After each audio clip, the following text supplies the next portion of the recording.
lan mooy lislaam laaj la boo xam ne jullit bu ne war na ko mën a gàdduwaale di dem ndax tontu li dinay yéwénal sa jaamu te mboolem kooka bëgg digal itam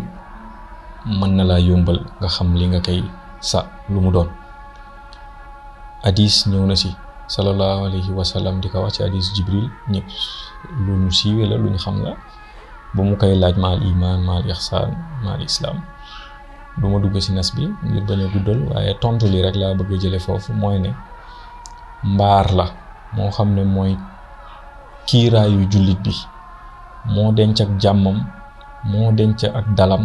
waaye itam moo denc ak nangoom maanaam ngërëm li ko borom bi dencal. mbaar moomu nag dafa am ay kennu yooyu mooy loolu mu sa teg mooy seede wi ngay seede ne yàlla subhaanahu wa taala kenn la ak ab yonentaam niki noonu taxawal julli niki noonu koor niki noonu azaka niki noonu haj ci képp koo xam ne jàppandi na ci yow. kon hadis bi noonu la ko indee ñu mën ci indi ne mooy ponk yi ak itam jëmmi lislaam ci anam gu gën a xóot boo delloo ci ay xutbaam tey Seydina Limaam alayhi salaatu wasalaam ci feenam gi di el imaamul mahdi wu Seydina Muhammadu rasulullahi sallallahu alayhi wasallam démb na mu ko waxee woon la fa indiwaat rek ndax genn kàddu gi la ba mu ne sallallahu alayhi wasallam démb inna diina nasiixa gaa yi ne xul naa liman yaa rasulallah mu daal di leen tontu lillahi wa li rasulihi wa li kitaabihi wa li ammatil muslimin bi mu ñëwee fii ci yoonam wi këstul ay xutbaam kitaabu irshaad mu ngi fi daf ne inna diina nasiixa fa amma nasiixatu fa hiya an tansaxa lillah wa rasulihi wa kitaabihi wa li a'immati diin wa li ammatil muslimin sallallahu alayhi wa sallam wax ci gën a mataleeti ñu xàmmee ka woon démb ak tey genn wax ji la daf ne diine mooy nasiixa baatam nasiixa nag ñu koy firee laayati biir waaye baatam nasiixa dafa denc lu ëpp loolu surtout buñ ko xoolee ci luxa baat bi dalay delloo ci masdar bi ñuy wax nasaxa muy liggéey yi di firee ak sellal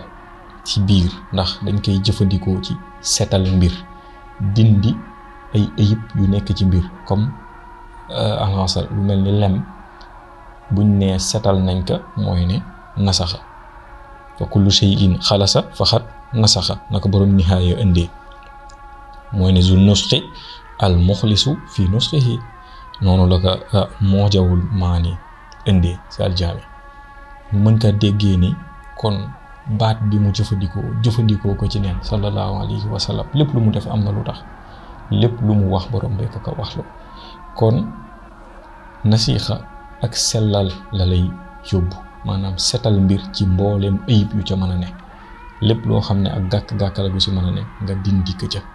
kon diine buñ ko mënee dëgg mooy nga dindi mbooleem ayib bu nekk ci sa pas-pas ak sa yéene ak si say jëf ak say wax ngir nga yéwénal loola lépp defal ko subhanahu wa taala muy kenn kon looloy diine l'islam yàlla nañu si yàlla tënk yàlla na sama borom ba tënk ñu si